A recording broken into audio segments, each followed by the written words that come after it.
junction. That's correct. Okay, so Tempo had the only global in that game. You talked about you didn't want to see a false stat, and I agree with you. The problem is they didn't have the global, they didn't have the control.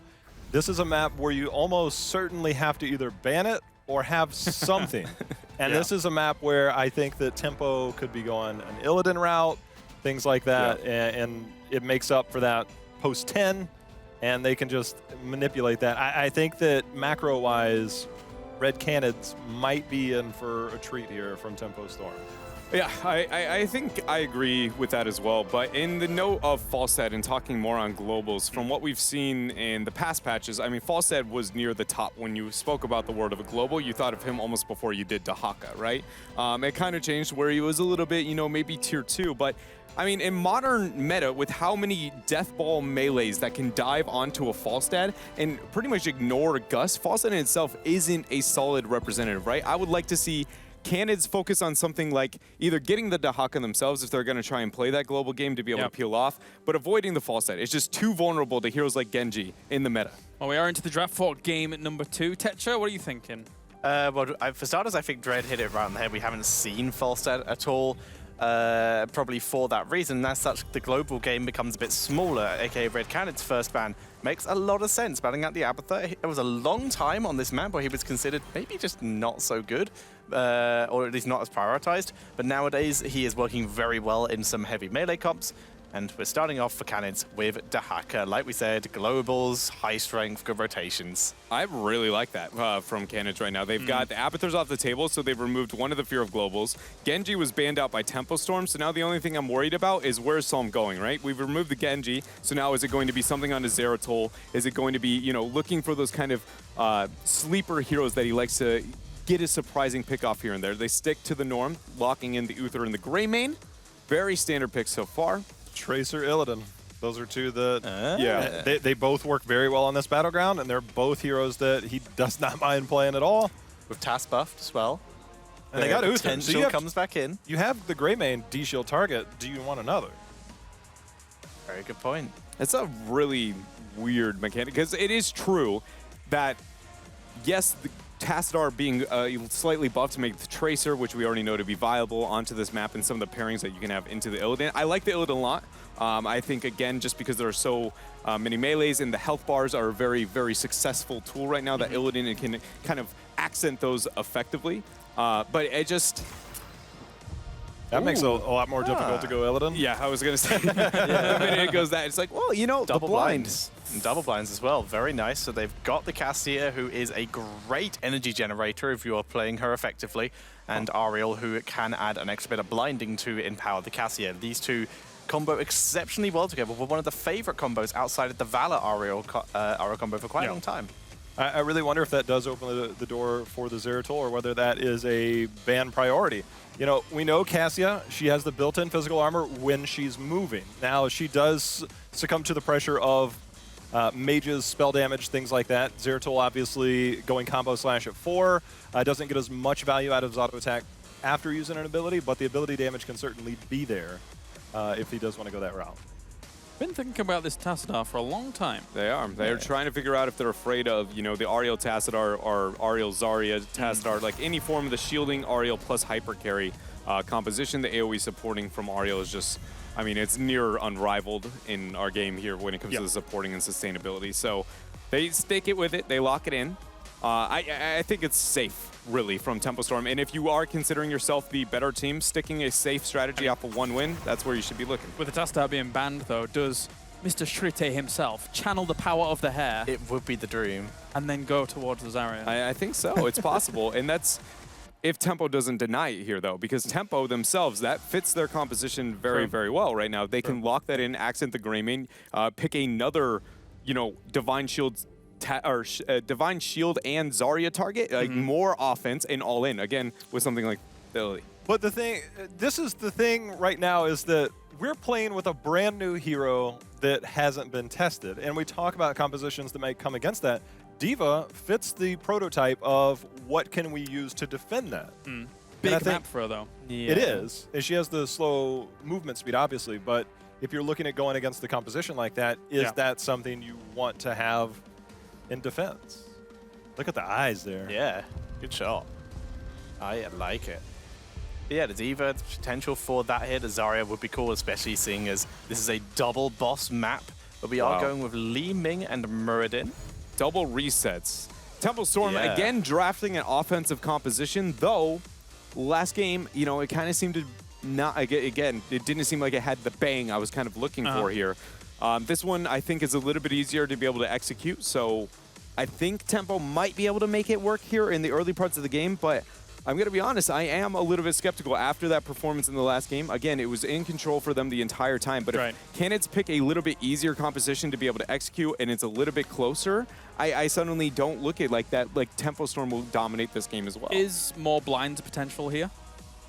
I mean, you can get it off Ariel and Cassia. I would, it's But I mean, even possible, more to proc. but it's like one of those things where it hits the point where if you commit and you think you need a third blind, the value of that and what you lose in the remainder of the hero is too bad. It just hits a breaking point past Ariel. It just seems too far down the line, at least with the current roster we have in Heroes. The one thing I do like that Tempo Storm did, as we see Zeratul picked up by Red Canids, the one thing that we see Tempo Storm doing is that they left their ultimate like X Factor hero, which is going to be Illidan.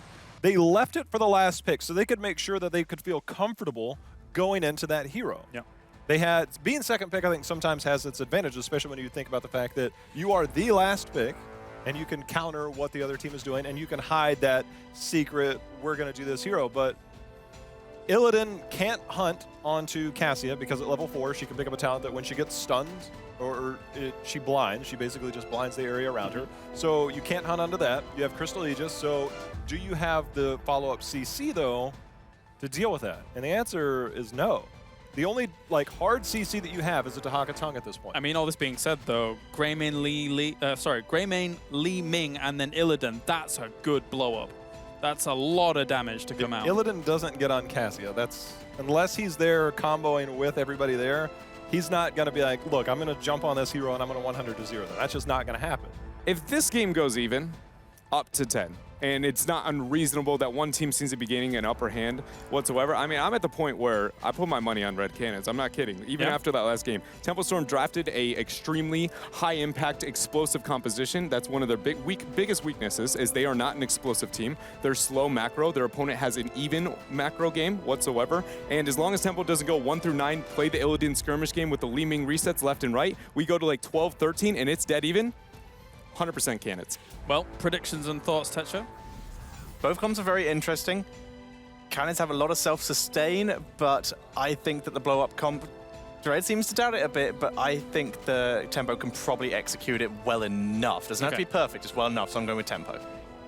I mean, like I said, I'm Red Canids as long as those circumstances happen. I think it's a risk. I still think Tempo's the better team, but they drafted a very lackluster to their strengths, and Red Canids has a very forgiving comparing that to Tempo Storm, to where this is the best shot Canids is going to get against them.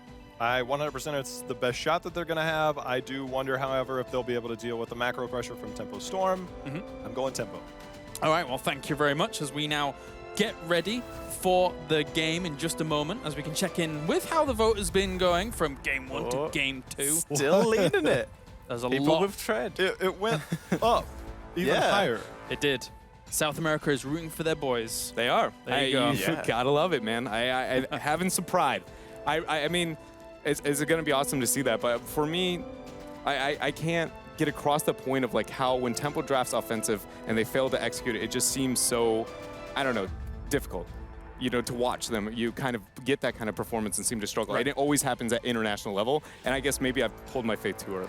All right, well, thank you very much. For now, we are going to head into game number 2. Can the Tempo Storm vets defang the dogs? We'll find out in just a moment. That we will. We're just about ready for game number 2 between Tempo Storm and Red Canids. Tempo really hoping for that 2-0 so they can get the extra point. They do feel like out of everyone in their group, Red Canids is the weakest, so it would set an important tone for them for the rest of this event, especially because Roll20 took a game off of MVP Black dominantly. I mean, I'm agreeing with that. Speaking of tone, I want to see some more aggression here from Tempo Storm. If you're a team that think that you can be dominant in your group and get a couple of wins, I want to see that aggressive play to indicate that you can do so. So here on the left side, Tempo Storm in the blue. June will be on Uther, Caterpillar on Greymane, Cawthon will be on Li Ming, Fury will be playing Muradin, and Psalm will be on Illidan.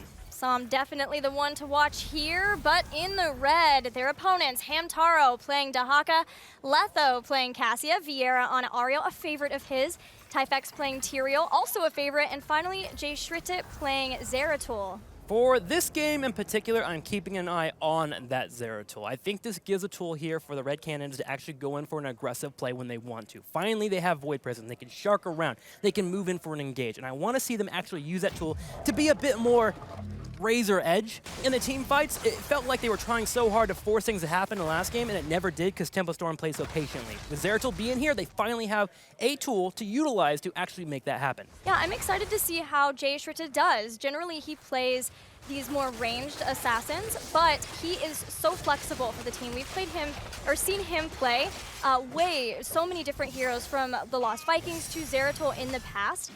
So he generally tends to be the person who they can rely on to flex into whatever is needed for them. So it will be, there's a lot on his shoulders as a Zeratul to be able to set things up for the team. Yeah, there really is. And also Lethos there on the Cassia, making sure to kite backwards, get Ariel that hope going forwards that can bring out the heals. So we'll watch our teams as they continue to keep up with it. Now, let's talk about Tempo Storm.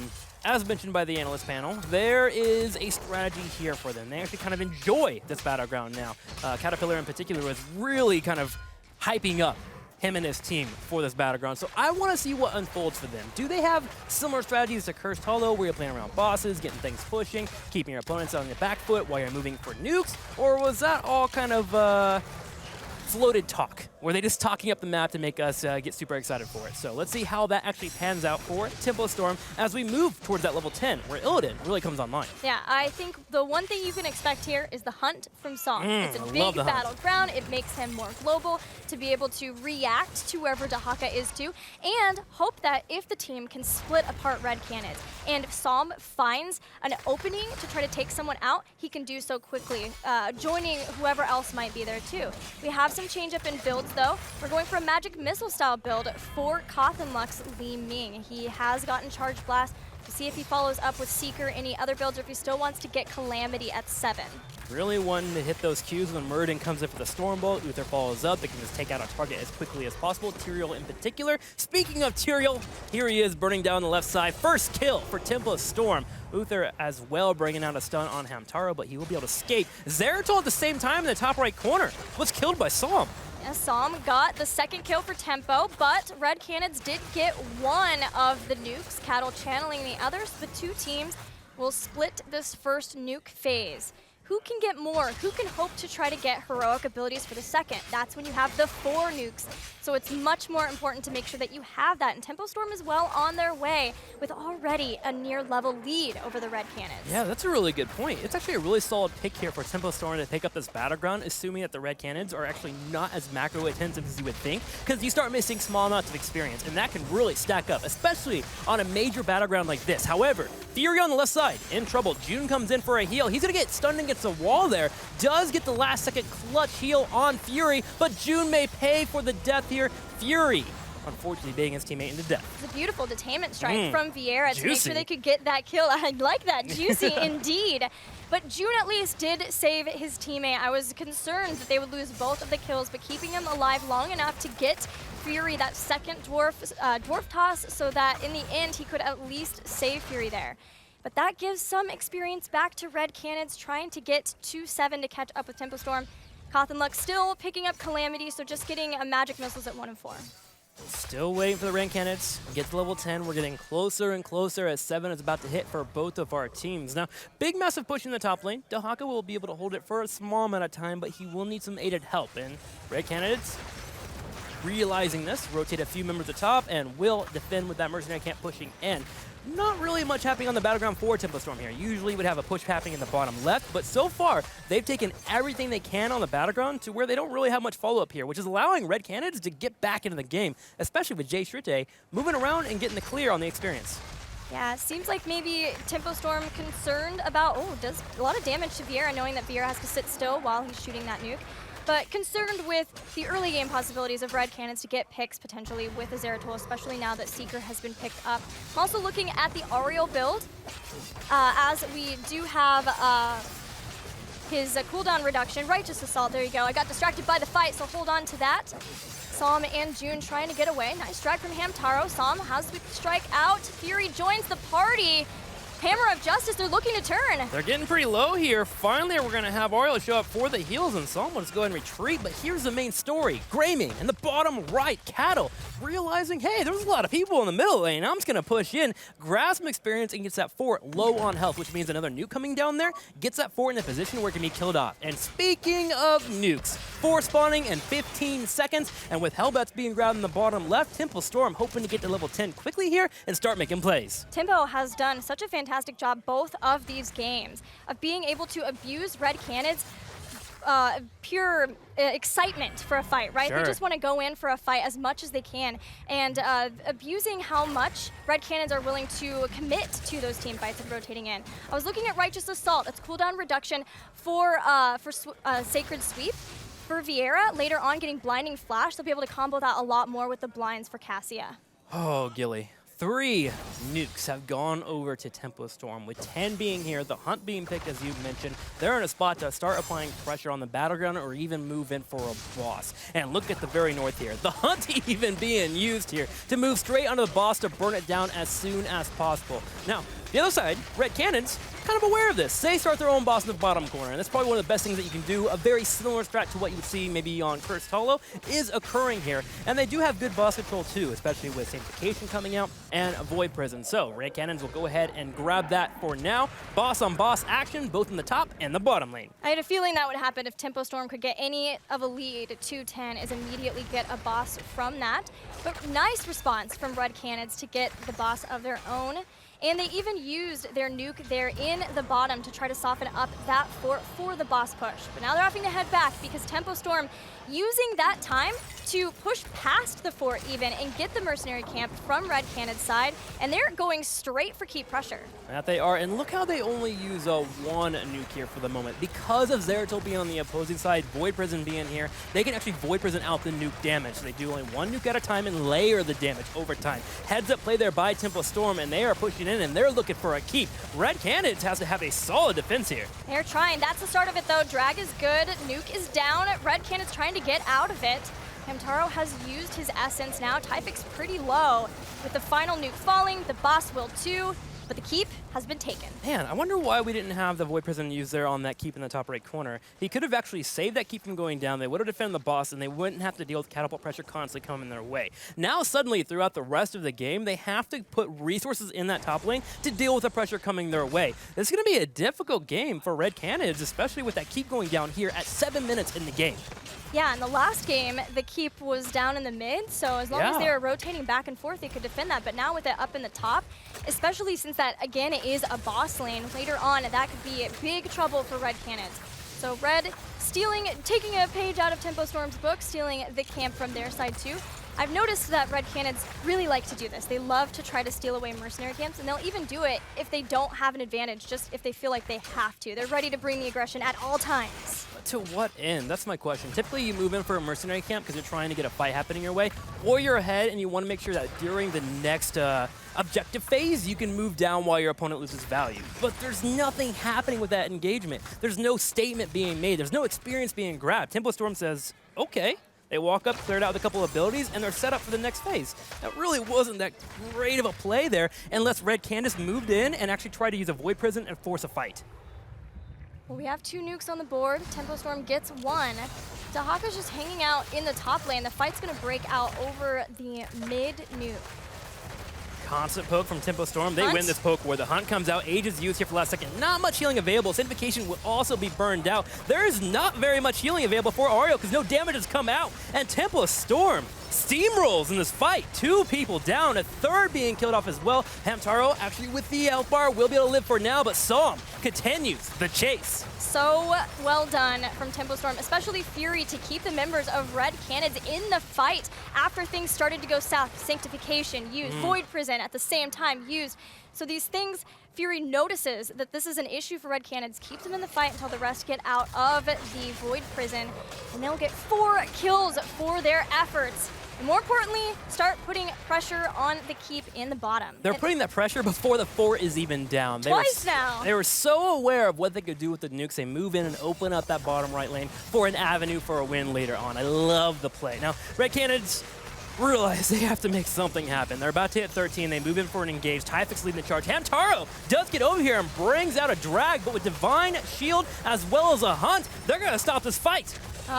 They have to split though. There's the Archangel's Wrath. Uther's been taken out. Detainment Strike, perfect to take out Muradin. A 2-for-1 in favor of Red Canids, but they're not done. They notice Thunderlux here. Drag pulls him back into the Aegis damage, and that is a nuke drop from Tempo. That's what I'm talking about. There's some spiciness there from Red Canids. They move in for an aggressive play, but here is a major problem. Catapult's pushing in the top right corner, and what do you grab after that? Bosses aren't up for another minute here, so Tempo Storm, even though they lose out in the fight and they give a decent chunk of experience over to the Latin American team, what can they do with it except push out middle? And they do so. They get a little bit of experience here, but 16 right around the corner for Tempo Storm, and they are setting up a trap.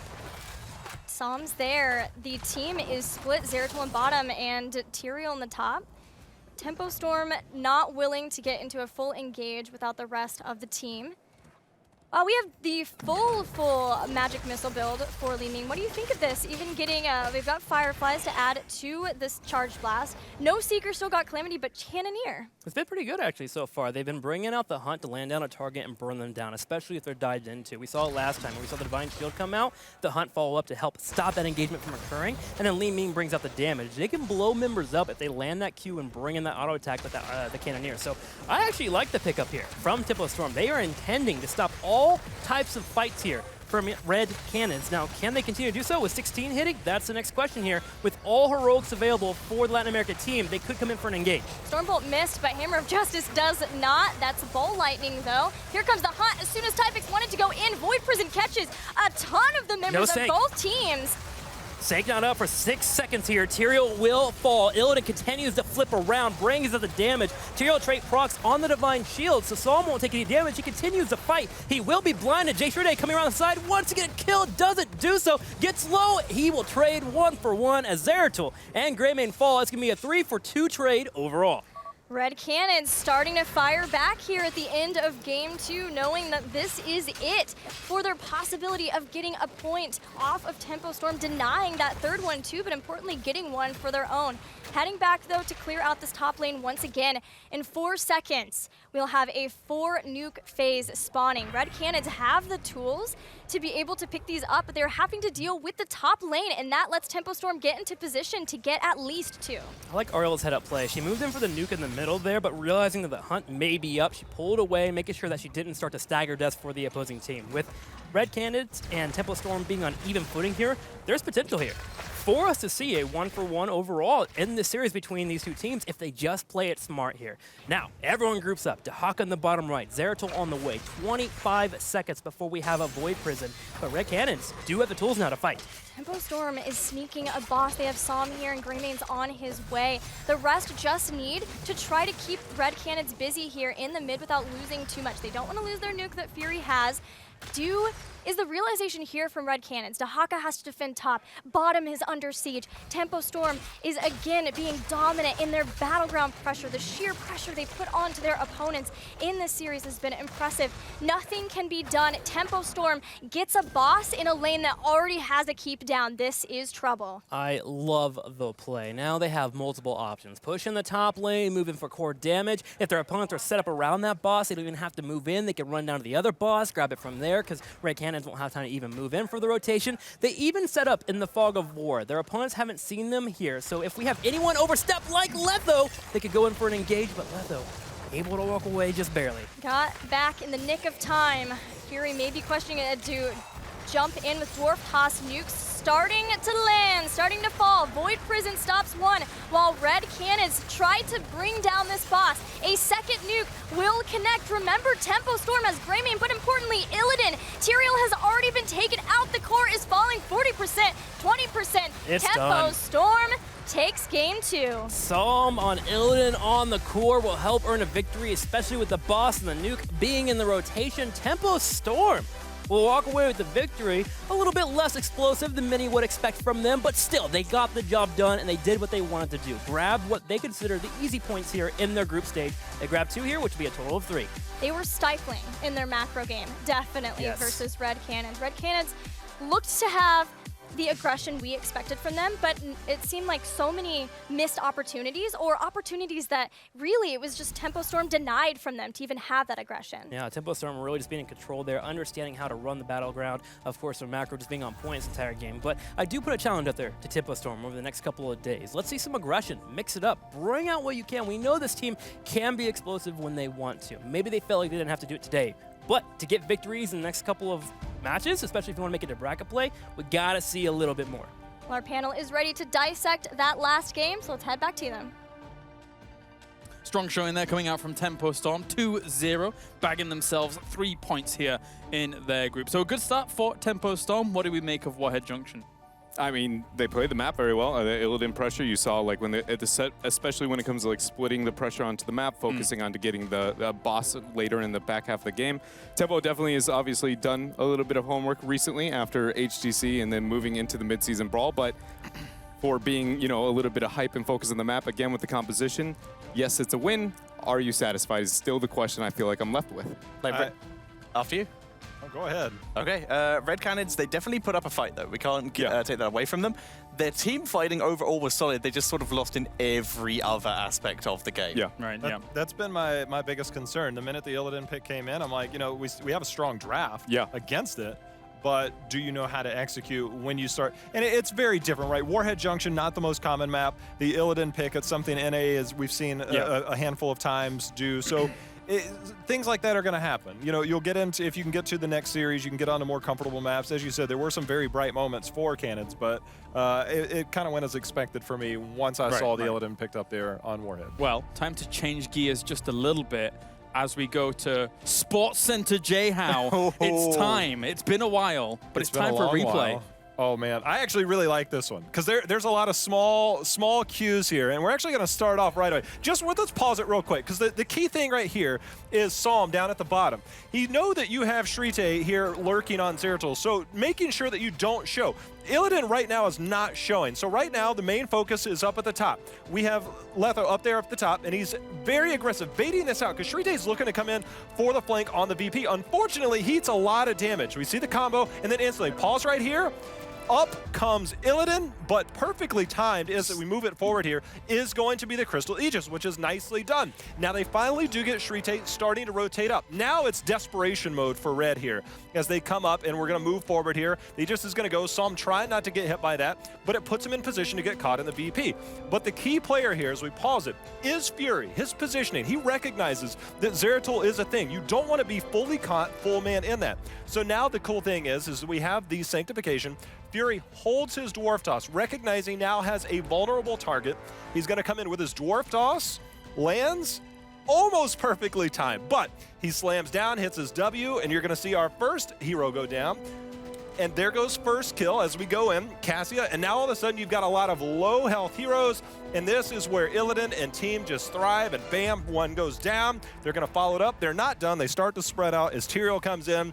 And there's the second and third health bar we talked about Tahaka having, but you can't withstand the pressure as he continues to be focused. Now the position is just walk away at this point. Like, it's nice to be there. You want to do damage, keep him alive, but he goes down, and we have several members go down. Those are moments that there's so many small plays made by both teams, and I think that was the thing. And Red did a lot of things. They knew what they wanted to do, but the positioning from Psalm to start that, to hide in the bush, not show. He might have been seen for a moment, but when there's so much going on and you're trying to bait out the VP up at the top there, your focus is going to be in one area.